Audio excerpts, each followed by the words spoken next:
I, Christine and Ms. Tuggle, the platform is yours. And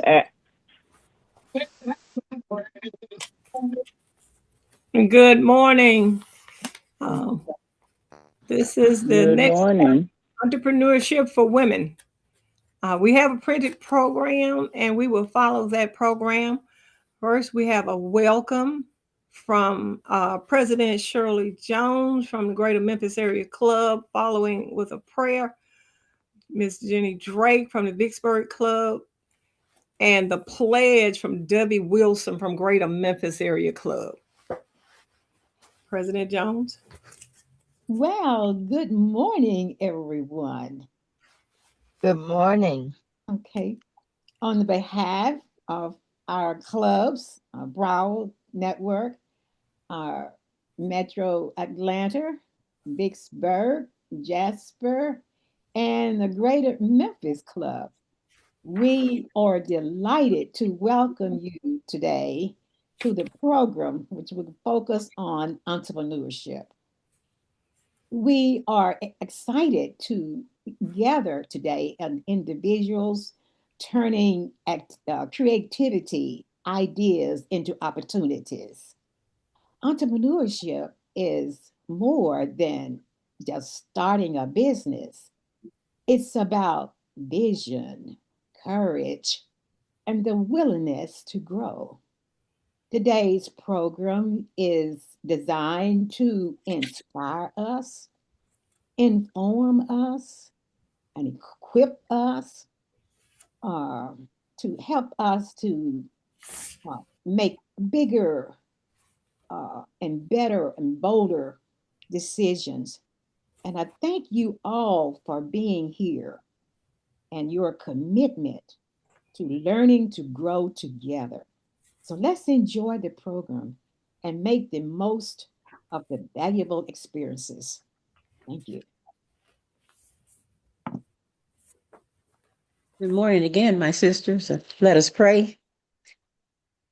Eternal God, we come before you with grateful hearts, thanking you for this gathering of women committed to excellence, leadership, and service. We thank you for the National Association of Negro Business and Professional Women's Clubs Incorporated, and for every visionary woman whose gifts and courage continue to shape our communities and our world.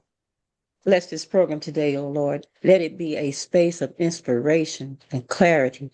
Strengthen every woman represented here, every business owner, all the professionals and leaders, reminding us that our work is not only valuable, but necessary. Guide our thoughts, our conversations, our decisions, so that everything we do reflect our purpose and our unity. We ask your favor over every speaker, every participant, everything that's created here through this organization. Let this program be fruitful, impactful, and pleasing in your sight. In your holy name we pray. Amen. Man.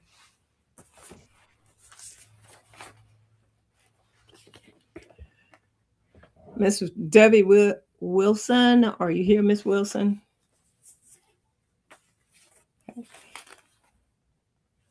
Okay, Miss Wilson seems not to be speaking up, so I will present the pledge, the national pledge, NANBPWC Inc. pledge. As a member of the National Association of Negro Business and Professional Women's Club Incorporated, I pledge to become involved, to be constant, cooperative, enthusiastic, and concerned about the problems and social ills affecting the young people of my community. I will help to promote the interests of business and professional women and invest myself in the willing service of others. Okay. The program purpose, today's program, the next chapter, Entrepreneurship for Women's program purpose. The four pillars of the National Association of Negro Business and Professional Women's Club Incorporated programming are leadership, entrepreneurship, technology, and service. The purpose of today's program, the next chapter, Entrepreneurship for Women, is to address the second pillar, entrepreneurship. The program will bridge the gap between inspiration and operation. Whether it's starting a business, improving business skills, and or expanding an existing business by increasing your business expertise. You will receive powerful information from the speaker on creating sustainable success, building strategies, and igniting vision by providing information on how to take full ownership of your professional future. The introduction of the speaker is Dr. Deborah Jones Allen from Broward Network. Dr. Allen. Good afternoon and good morning, everyone. Well, I have the pleasure of introducing our speaker for today. Heather Elizabeth Brown is a native of Detroit, Michigan, now residing in Nashville, Tennessee. She received her bachelor's degree from Emory University in Atlanta, Georgia, and her master's degree from the University of Michigan, Ann Arbor, Michigan, that is. She currently has a Master's of Divinity and a candidate at the Vanderbilt under Dr. Michael Dyson. And she is working on her path toward obtaining her doctoral degree. Our speaker today is an ordained elder, college instructor, corporate trainer, author, motivational speaker, advocate, and trained autism technician. She is the founder and CEO of Pretty Graceful Ministries and Praxis One AI. She serves on the NIH recovery team, and I believe that's the National Institute of Health, New York University, and Duke University COVID recovery research teams, and is recently published in the Journal of American Medical Association. Okay, building and succeeding in a business has always been her dream, and she is anxious to share with us today the pros and cons and ups and downs, and ultimately the struggles of achieving your dream.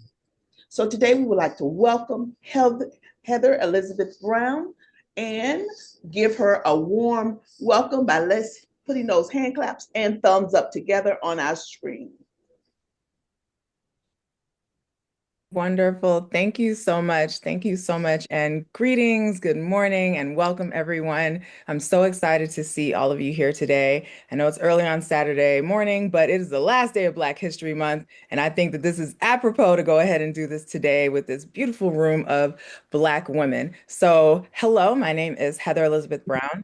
As was mentioned, I am currently at Vanderbilt University. I'm completing my master's in divinity. So I will be finishing that in May, God willing, and the creek don't rise. And I'm pursuing PhD studies. And I work in the space that merges the secular and the sacred. So looking at everything that we do, all the things that happen in our culture, and then how it affects us internally, how it affects us in our spirits. What does that have to do with the way that we live our lives in Christ?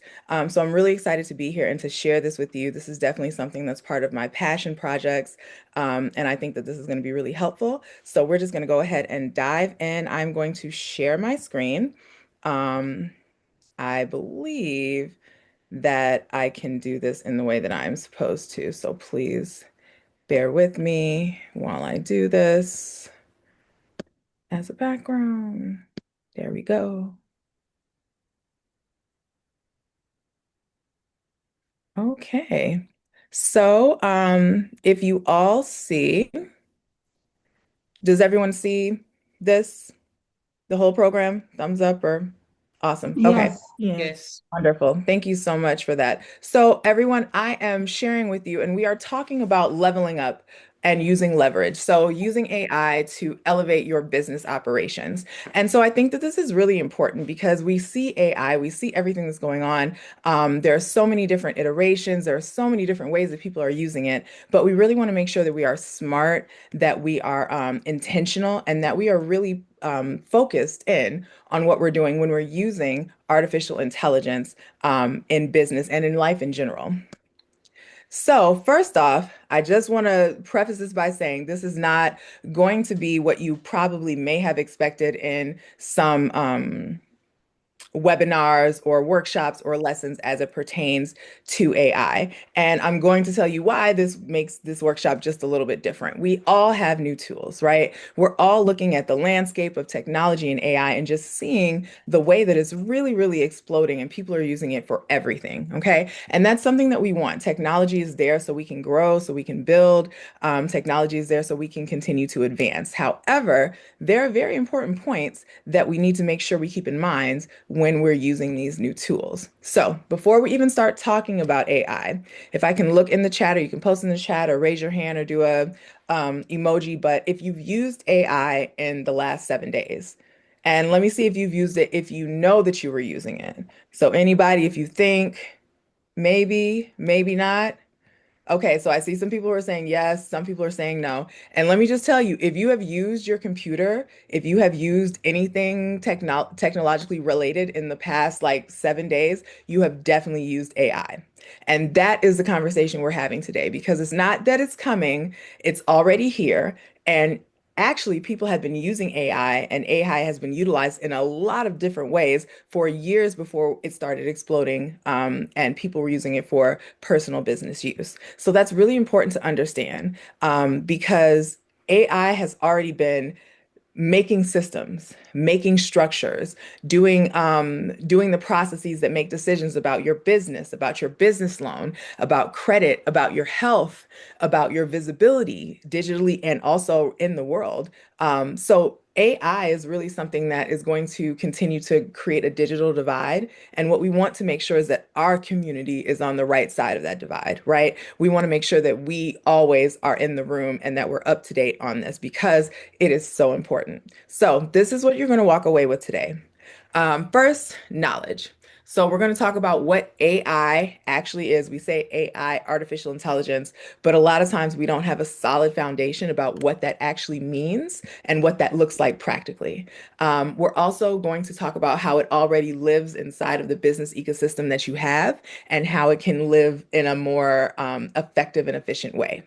Next, I'm going to talk about the skill that you need. So it's not just about knowing the information, it's about having a skill and then being able to apply it. So I'm going to share with you a framework that I've developed. It's called the Power Framework, and it is a system that can help you make choices and decisions on using AI, not just intentionally, but strategically on the projects that you're working on. And then lastly, we'll talk about actually making that into action. So I'm going to give you some instruction and then give you the space to create a prompt that you will be able to utilize immediately this week and we'll get a real business document. Okay. If you have any questions, you can always throw them up in the chat. I'll try to look at them or catch them if I can. And then also, of course, at the end.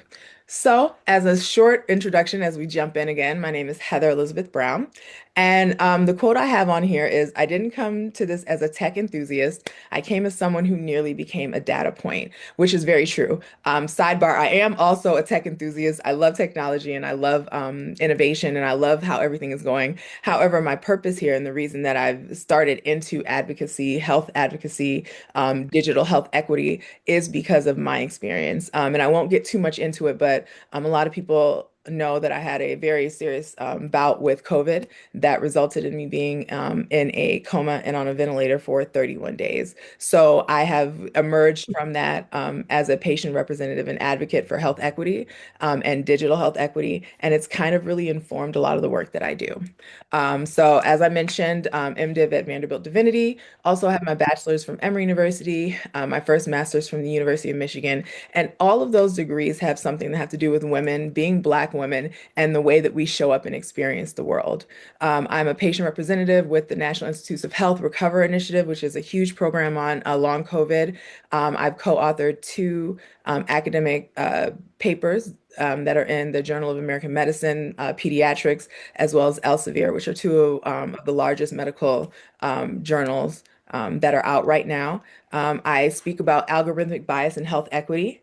I am a certified AI expert, candidate with Blockchain Council, one of the certifications, and prompt engineering. And so I share that to say that my experience and my background is coming from a lot of different ways intersectionally, which I think is really important.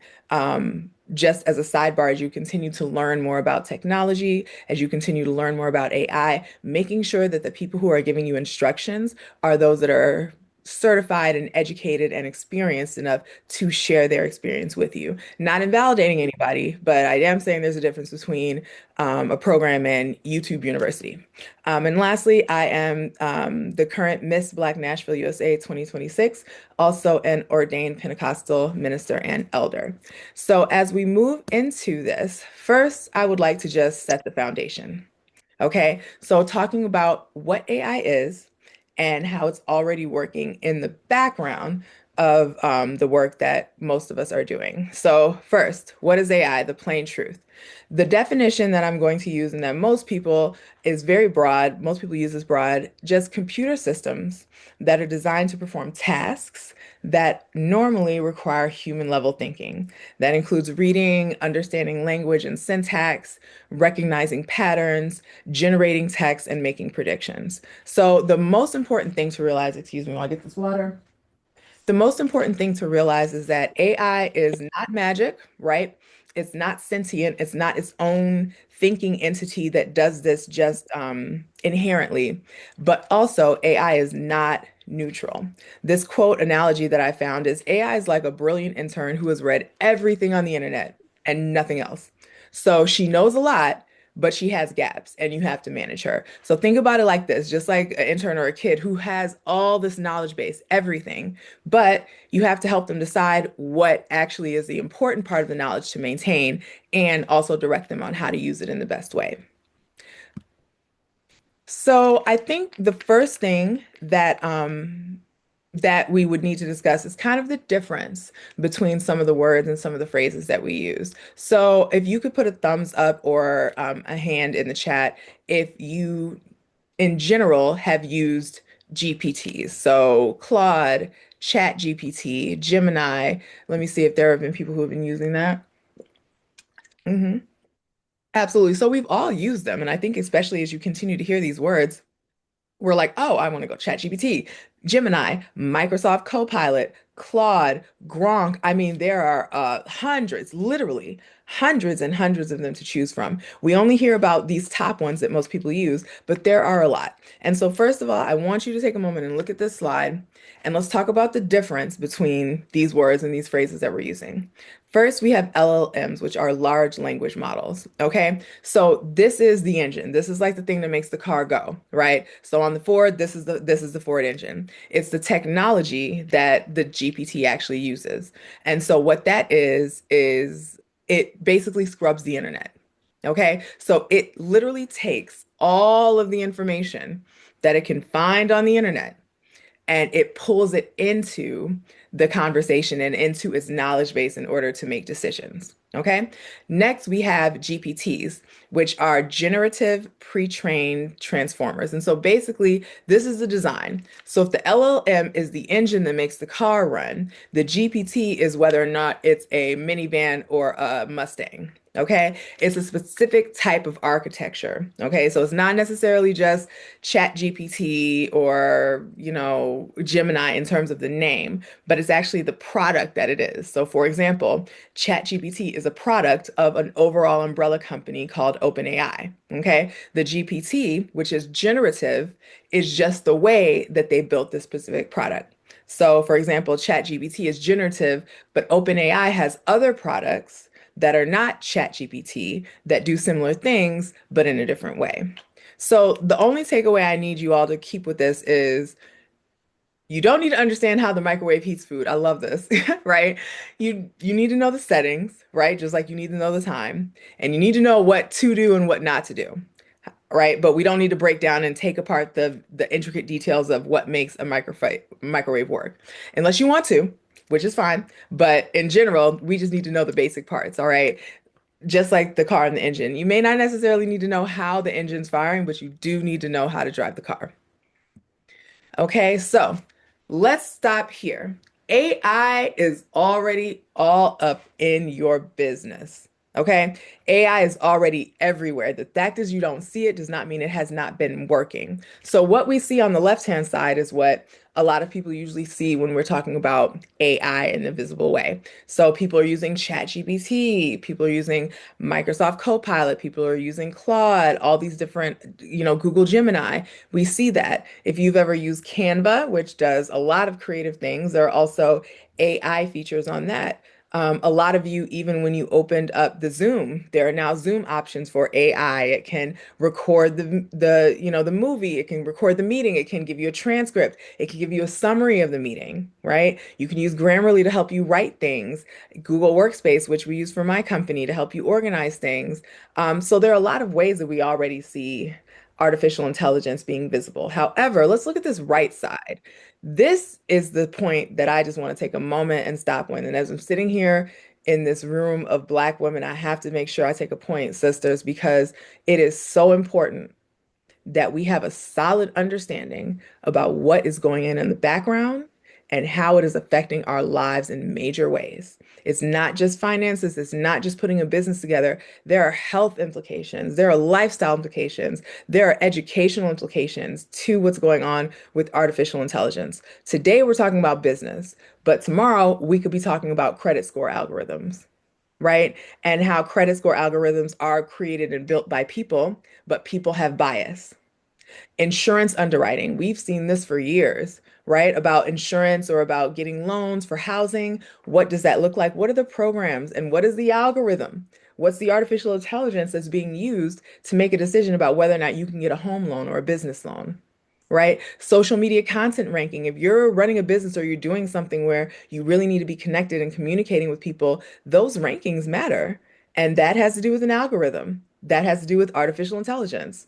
That has to do with different ways that content is stacked, SEOs, all of these things that are invisible. We're not necessarily thinking about them, but they are making very tangible impacts. Loans approval, like we said. And lastly, and probably most importantly to me, because if you don't have your health, you don't have anything, healthcare triage and recommendations. So AI has already been through a lot of different parts of our lives, right? And this quote at the bottom is really important. The same AI that can help you write your business plan, which by the way is a brilliant idea, and I'll share it with you, but it's definitely helpful for certain things. However, that same AI that can help you write your business plan is also the one who can determine if your business ever gets seen.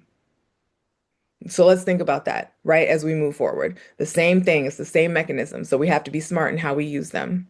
So again, going with foundations, first of all, the data question. AI learns its information from data that is scrapped from the internet. Every single thing that someone has written, published, shared, tweeted, put on YouTube, wrote on a website, put in a blog can be found by AI online. So that's great, but it also causes a problem. And the problem is the internet reflects the world that built it. So there's bias, there's racism, there's erasure, there's misrepresentation, specifically of Black women. And that's just because, and I'm not going to get it wax poetic on my soapbox, but that's just because our culture has been indoctrinated and trained in order or only to see us in a certain way. And so you see some of those issues of bias and erasure reflected even in technology and data because it's still created and curated by people. This means that artificial intelligence in any use that we have carries assumptions about who's in charge, who deserves to be in charge, who's worthy, who's not worthy, who earns and doesn't earn. And that's important. AI does not start from a blank slate. That means it's important to keep in mind everything that you're doing and recognizing the entire system that is operating within. So, as we're moving on, first I want to talk to you about this framework. And this is 5 steps to leverage AI without surrendering your sovereignty. And this is important because I truly believe that digital equity, technology, everything that's going on with artificial intelligence is going to be part of the next wave of civil rights that people have to deal with. And we're getting into these spaces in technology where there are some places that don't even accept cash. How many places have y'all been to that they don't even take cash? They don't even want to see your wallet come out. You have to tap your phone or you can't get what you need, right? What happens when people are locked out of that system? What happens when you're not allowed to, or when you don't have the capability to take a payment by tapping a phone? Right? These are things that are really important for our businesses. Okay. Being able to catch up, being able to stay afloat, being able to stay abreast of the technology that's going on and how it's affecting us in our communities. So I'm going to share with you a framework, and these are just really simple steps, easy to remember, and it's going to help you make decisions along the way as you're using technology and as you're using artificial intelligence as a businesswoman. So this is the framework, easy peasy, lemon squeezy, power. First, pinpoint your need. Next, orient to your platform. Third, wield the precision prompt. Prompt engineering is chef's kiss. If you do it right, you will get amazing results.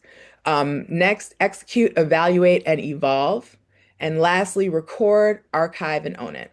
And so all of these, if you see at the bottom, are just part of some more basic foundational steps that are important. You want to make sure you build strategy, right? You want to make sure you have a strategic foundation. Then you want to incorporate it. You want that vision to come to life. And then after you see how it's working, you want to make it sustainable, right? It's not just about having to do once. We want a system that we can replicate. We want something that will give you success continuously and constantly. And so that's what this framework is going to help you do when making these choices. So we're going to start with P, pinpoint your need. And I'll take a pause right here if there are any questions. I can't really see the chat. But if there are any and I can see them, I can answer them in presentation or after. So the first thing, pinpoint your need, okay? And that means deciding exactly what you need before you start going around on the internet and clicking, okay? And this is important, research, foundation, make sure your structure is solid. And when we're looking at this, on the left-hand side, you'll see some high impact AI tasks for your business. And so, of course, you're going to get a copy of this and you'll be able to get this information. But I put these here because this is mostly when we think about utilizing artificial intelligence and technology in order to grow a business. These are some of the high impact tasks that a lot of people are talking about that can be really transformational in your business. So an AI can give you a business plan, an executive summary. It can give you narratives for grant proposals. It can give you social media calendars. It can give you standard operating procedures. It can help you edit your website and the copy, the different fonts. It can help you analyze competitors. It can help you create pricing frameworks, right? There are so many ways that AI can impact your business. But before we get into those, you have to know what you need in order to get the result that you want. So the case study that we're seeing right here is, I think that one, go back. There we go. So the case study right here is just, for example, I just named her Simone in Atlanta, right? She has a natural skincare line for Black women who are 45 and over. So she could go into ChatGPT and she could say, help me market my products.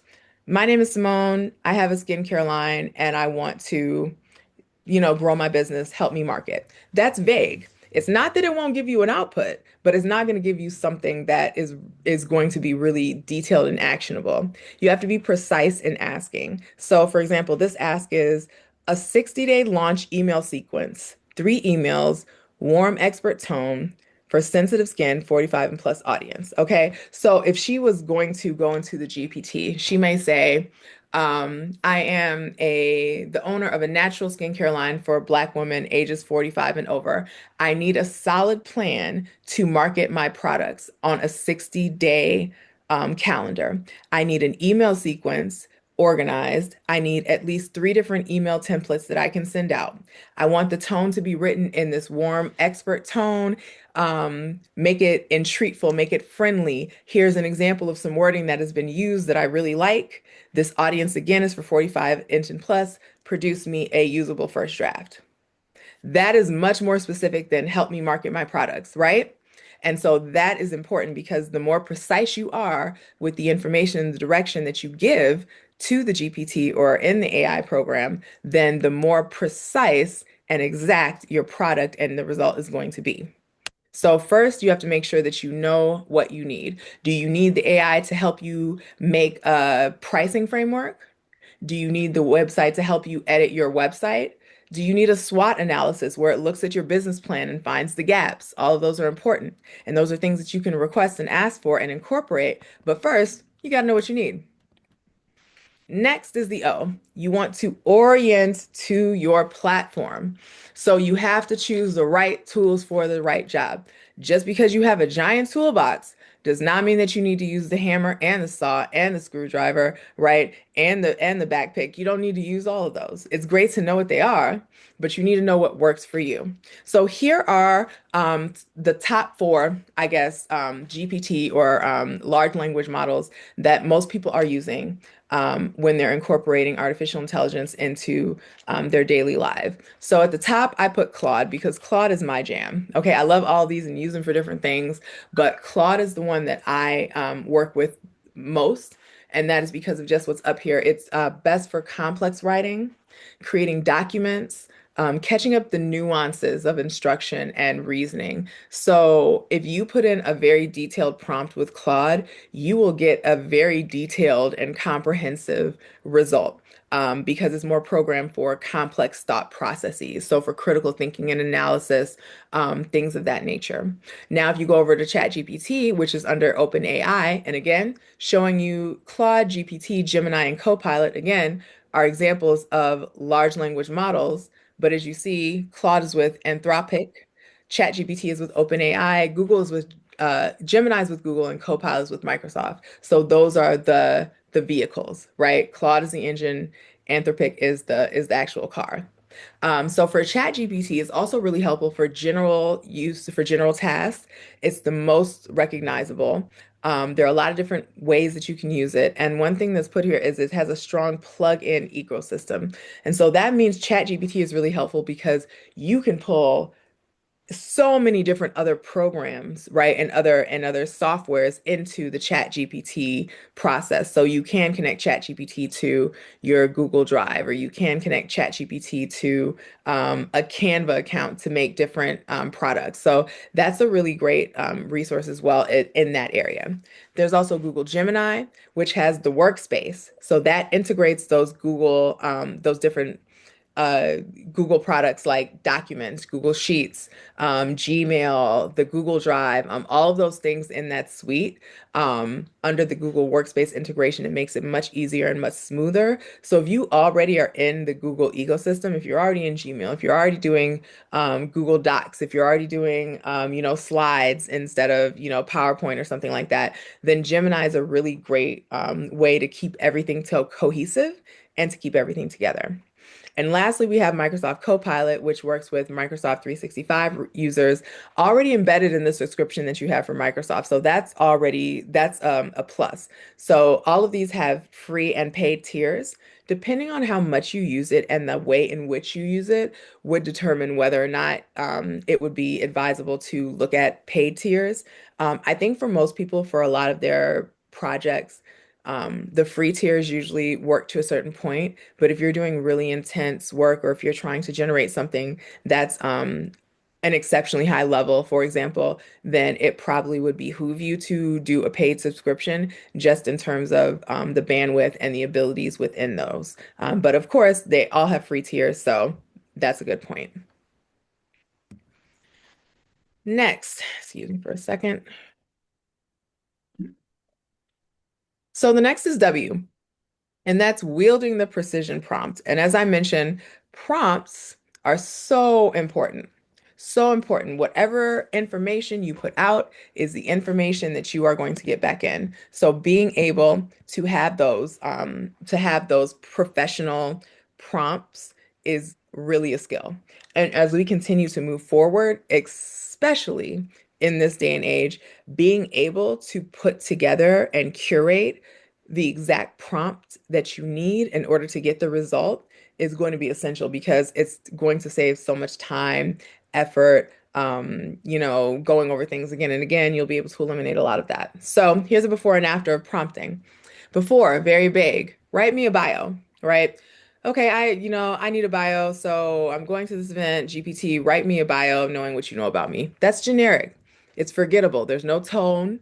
And to be quite honest, it's probably written for a white male executive. And that's another thing as a sidebar that we have to remember. Again, artificial intelligence is trained and created by humans. So the same bias that exists in an individual can be written into a code in a program. Obviously, the program isn't consciously choosing to be biased or not biased, but the rule written in might be. So, for example, you might put it in and say, write me a bio, and it would write you a bio, but it might write a bio from an angle that does not accurately represent your full identity, right? So on the other side, here's an example of a precision prompt. Write me a 150-word professional bio for a Black woman entrepreneur who founded a natural skincare company in Atlanta. The audience is the grant committee. Tone, authoritative and warm. Include 12 years of experience and community impact, and with an invitation to connect. So this gives the GPT a very directional instruction, right? It gives it about the amount of words that you need. It gives it background on the identity of the individual being presented. It shares a tone so that it can be crafted and written in a certain way to portray a certain feeling or ethos, right? And it also includes some side details that add legitimacy, including experience, but also ending with that call to action, that invitation to connect. So this is a precision prompt. And at the bottom, you see the 5 elements of what makes this prompt precise. There's a role. So for example, it's saying, write this as or for a Black woman entrepreneur. There's the context, founded a skincare company. The format, 150 words. Okay, the constraints, as in this is the audience, this is what you should do or shouldn't do, and then the tone. Okay, specificity is sovereignty. And I repeat that again, the more specific and detailed and intentional you are, the more control you have over the narrative and the product that you get. Next, we are looking to execute, evaluate, and evolve. And I said, run it, right? Of course, that's what you want. Commit the time. Don't worry about if it works or if it doesn't work the first time, because failure is the way. Look like we got come back. Yes, because failure is the way that you pretty much learn when it comes to this. And so what I mean by that is you need to take a moment and commit the time to build a session. And I recommend 2 hours because you don't want to rush. You want to make sure that you're taking the time, that you're understanding the full process, and that you come out at the end of it with exactly what you need. So there's trust, but verify, and things that you need to delegate or don't delegate. So you can trust when you're evaluating it, structure, framework, outlines, the draft language, first pass copy that you can refine, meaning that as you're looking at this, these are the things that you can pretty much understand and know that you don't necessarily have to be hyper focused on making sure it's correct. Verify. You want to make sure that when you're doing this, you verify things like statistics, legal language, or legal jargon, financial figures, names, dates, regulatory info. The things that we can all get wrong, like, oh my gosh, did I not file my taxes in 2022 or did I not file them in 2023? Or, was the number up to number 10 or was it only up to 5? There are some things that you need to verify. And that's because, again, they are scrubbing things from the internet. So you have to make sure that the information, the statistics, these numbers are up to date and they are correct. However, never delegate certain things like the final decisions and choices, the judgments professionally, your voice, or the relationships that you have. And so what I mean by that is that part at the bottom that I put, the red flag, AI is confidently wrong. Okay. AI is the thing that will be super loud and super wrong in what it gives you. So there are times, and depending on what platform you use, that AI does something called hallucinations, and it literally pulls information out of the air.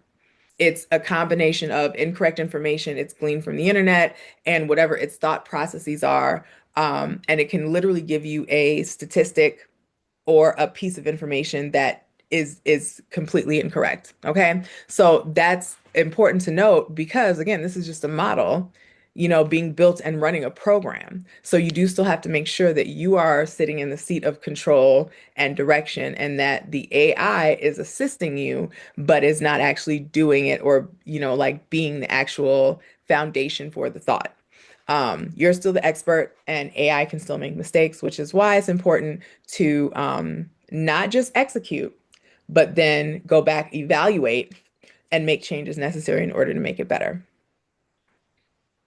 And lastly, the R. This is important, actually, because a lot of people don't necessarily think about this until it's too late. But this is great, because what this will help you with is making sure that some of this infrastructure is foundationally set as you continue to move forward, so you don't have to go back, right, and fix something, and take a lot of time to adjust something that could have been a process or a structure put in place in the beginning. So R is for record, archive, and own it. Your AI outputs are business assets, so treat them like it. Right? It's not just AI, spitting out something. This is something that's helping you build the foundation of your business. This is something that is helping you build and construct a strategy, do research, create timelines, pricing structures, that helps you refine business plans and things like that. So it's really important to record the information, to archive it, and then to make sure that you have ownership of it. Okay. So on the left, we see differences like folders. So you can have a photo for drafts. So that could be the raw outputs, the first version that it gives you, that you still want to go through, refine, make edits on. You can have a folder for approved content. So the things that GPT has done that you approve of, that you're using it, you can put it in there so you can refer back to exactly the products that you're using. Prompts, important. Have a prompt library. And over here, save every prompt that gave you a great result. Label it, put pins with it, organize it, whatever it is. Make sure that you save it and that you keep a record of it, because prompt libraries quickly can turn into systems, right? And that's not just efficiency, that's infrastructure. So it's not just that it's making it more efficient, it's giving you the structure and the system that you need to continue that process. And lastly, AI research. So that could be synthesized research and data. So depending on what area you're in may determine what goes in there. But if you're an entrepreneur and you have like a small business, it may be research on competitors or SWOT analysis, or it may be research on monetization or how to scale a certain thing. So that could go in that folder. And the last part about this, which is really important, is the concept of intellectual property. Okay. And we want to put a pin in this, because this is so important. Because when we look at the trajectory of technology, and when we look at AI right now, what we can see is that your assets and the things that you create, even though they live on the internet, some people do and do not maintain ownership of it. I think about, for example, young Black creators who make TikTok dances, for example. Those things are going all over the internet. Millions of people are doing them. Music is being used. They're getting called on TV shows, but the individual, right, who created it doesn't own that intellectual property. And so that's something that we want to prevent for us, okay? You own what you create using AI as a tool, but make sure you document your process, making sure your files are up to date and organized. Make sure that you have the original prompt along with any outputs, drafts, revisions, or things like that. And why is that? Because the paper trail demonstrates your creative process and ownership. And so that is really important, because there's a difference between utilizing artificial intelligence in a very specific way in order to improve structure and grow your work or your business. There's a very different thing from utilizing this technology in a way that does all of the work and the generation for you, and all you have to do is copy and paste. And that's really important, because we want AI to work for us, but we don't want it to do the thinking for us. You don't want the computer to make the decisions that you should be making yourself. You don't want the information to come from whatever ChatGPT has synthesized. You want to give ChatGPT the information that you have so it can make it better. And that's what's really important. We're trying to augment what we have as opposed to create something that we don't have. And so just connecting that work, I talk about surviving the algorithm in that just because these types of things are important because there are built-in systems. So the system that managed my care had built-in assumptions. There are biases, and it's a downstream of society. But I put down here at the bottom, which is most important, AI literacy is not optional for Black women entrepreneurs. It is self-determination. And actually, I can cross out some of that. AI literacy is not optional for Black women. It is self-determination and self-preservation.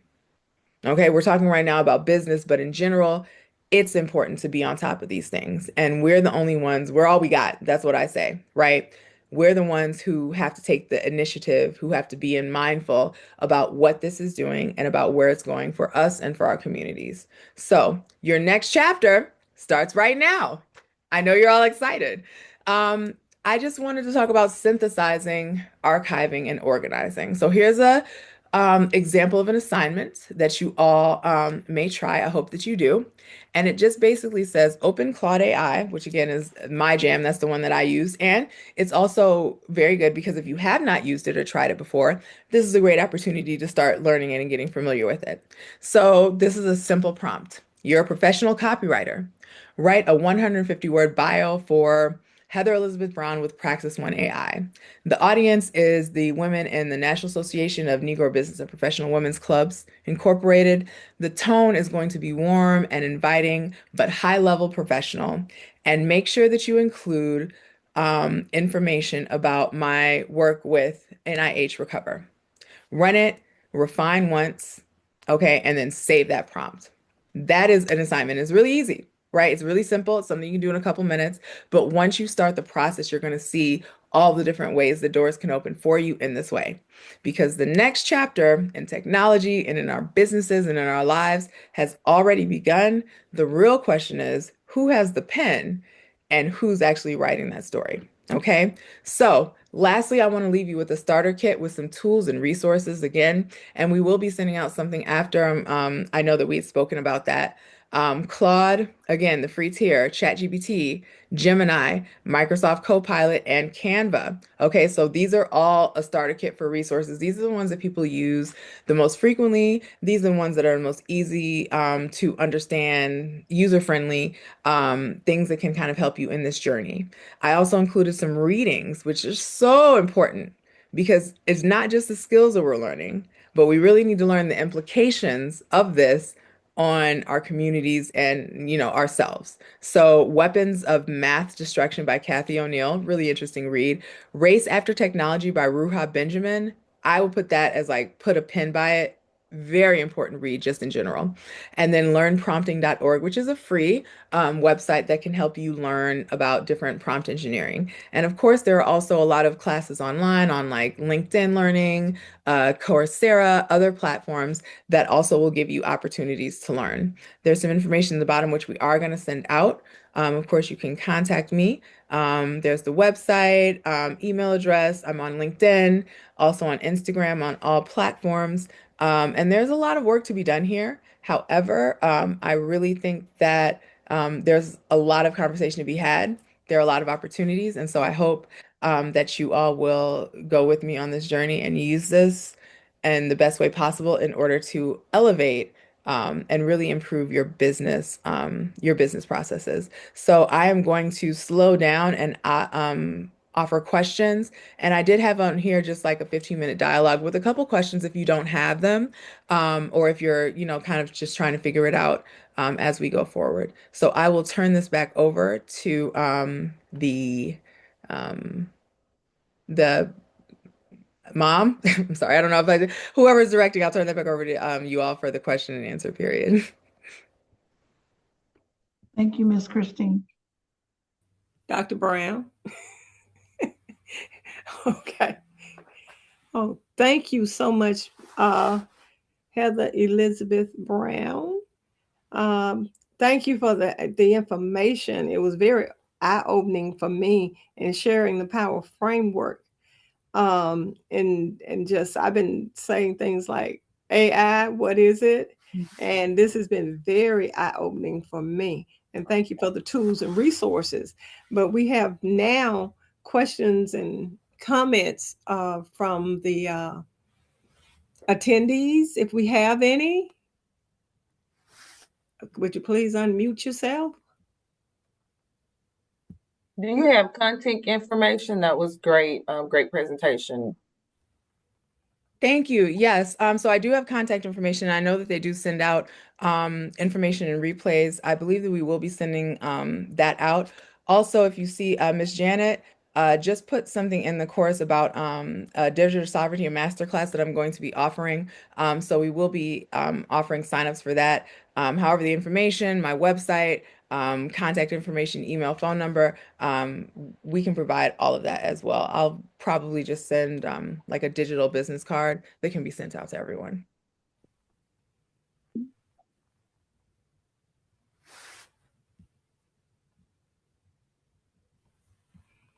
I see something in the chat.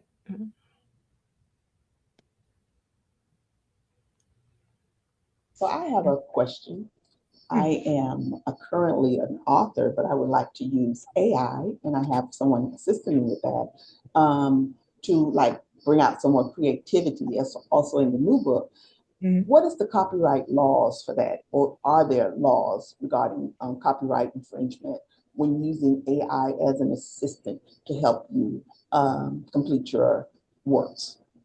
You know, that's an interesting question. And I think that the problem is, I don't think that the laws for copyright have caught up to the technology for AI yet. So I think it's still a little bit of a gray area in some ways. My understanding is that in terms of using generative AI for creativity and things like that, whatever ends up being produced is your intellectual property.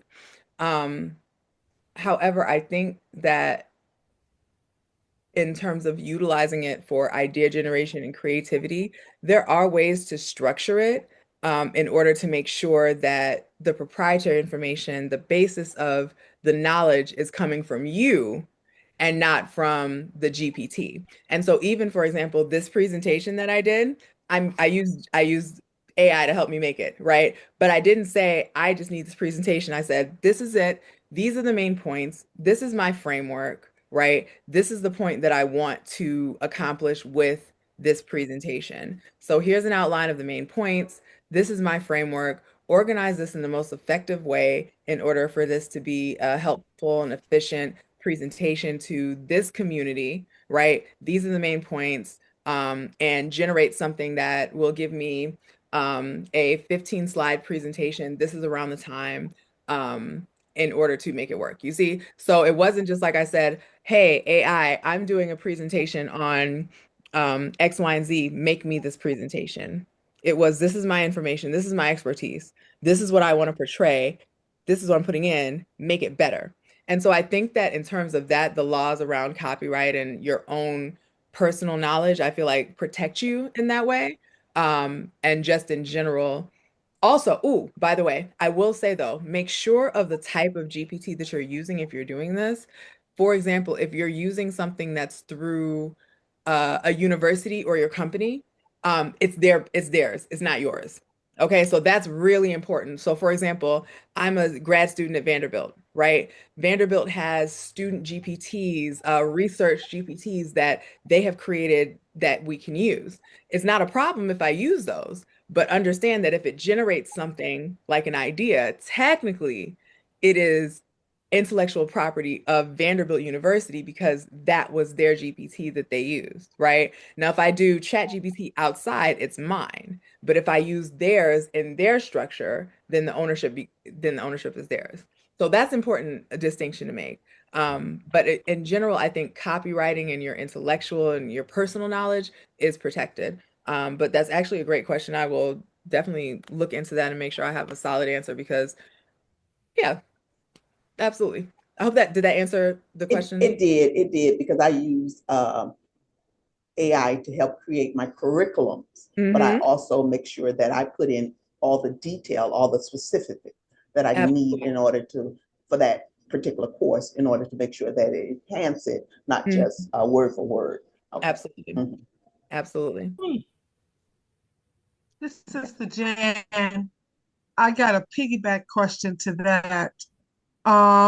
Does the AI systems like ChatGTP, Claude, whatever you use, have a traceability mechanism? So, for example, it knows that you generated a subject matter from Vanderbilt's system.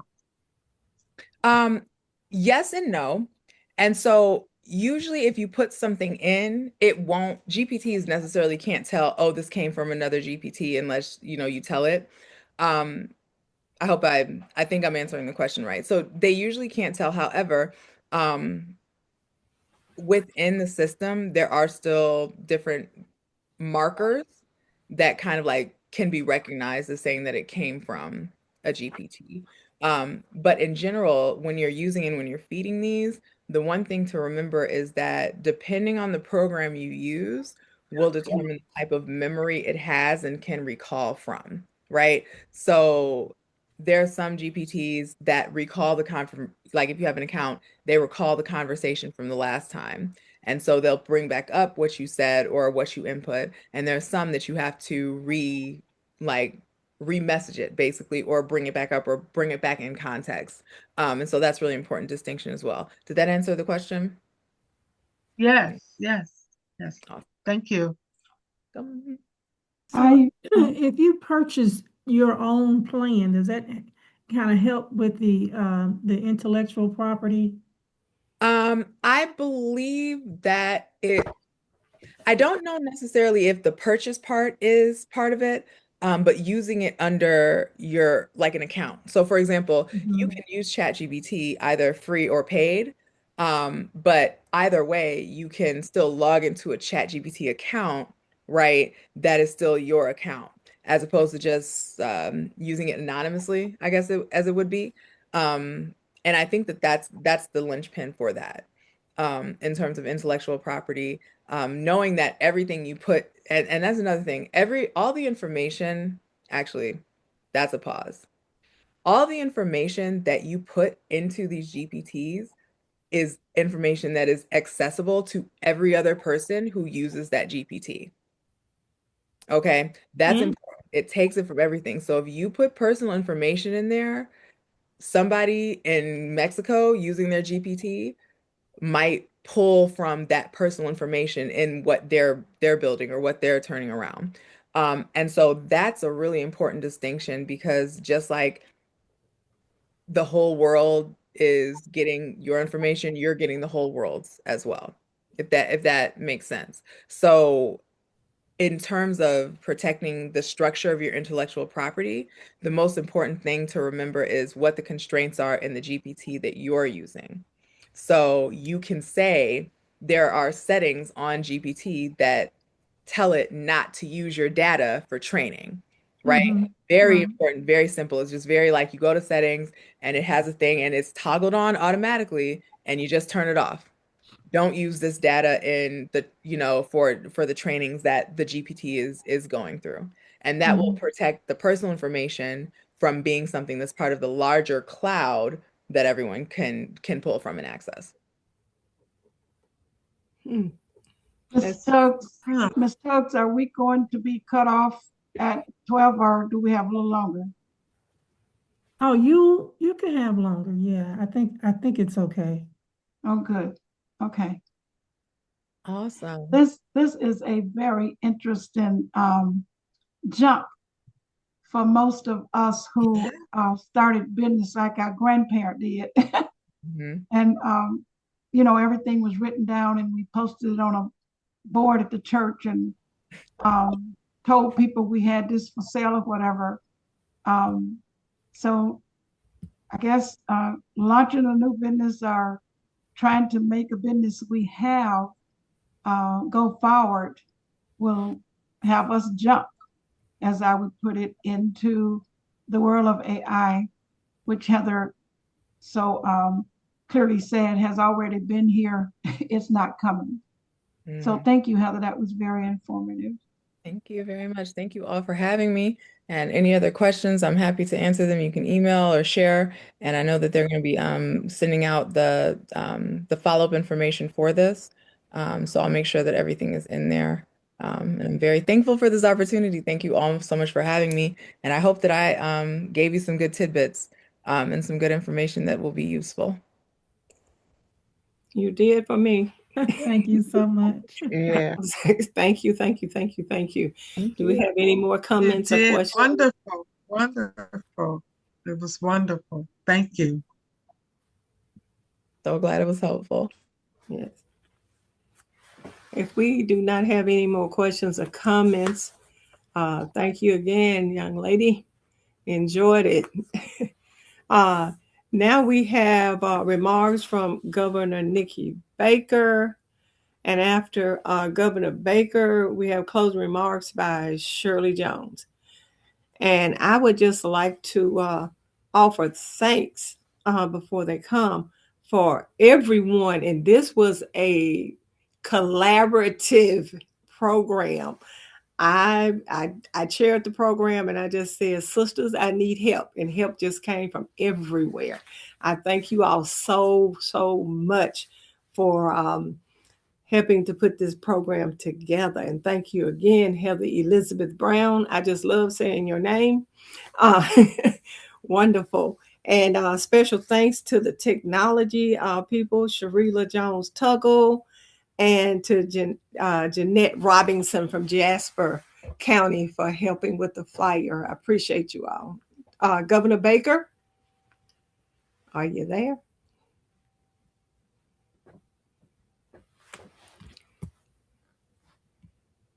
Can you unmute yourself?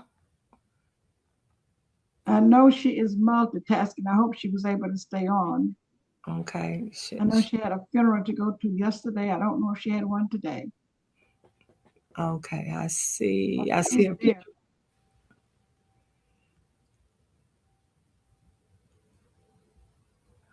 Okay, I see her picture.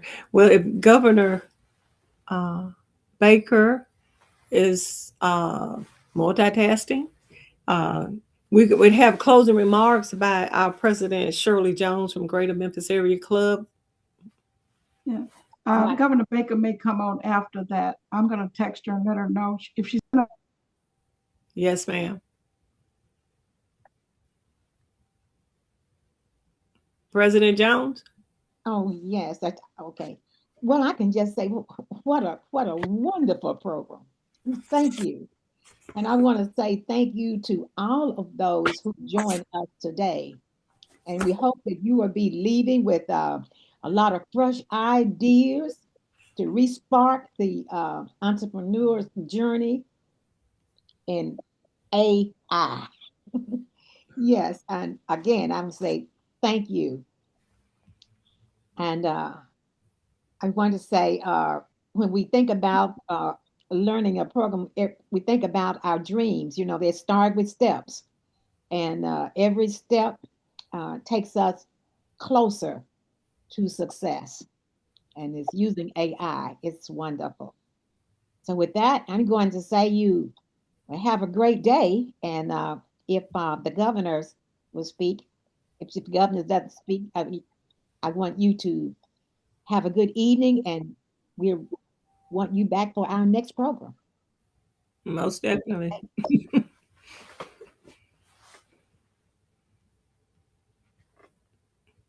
Okay, I do not hear Governor Baker. We thank you so much for being with us today, and thank everyone.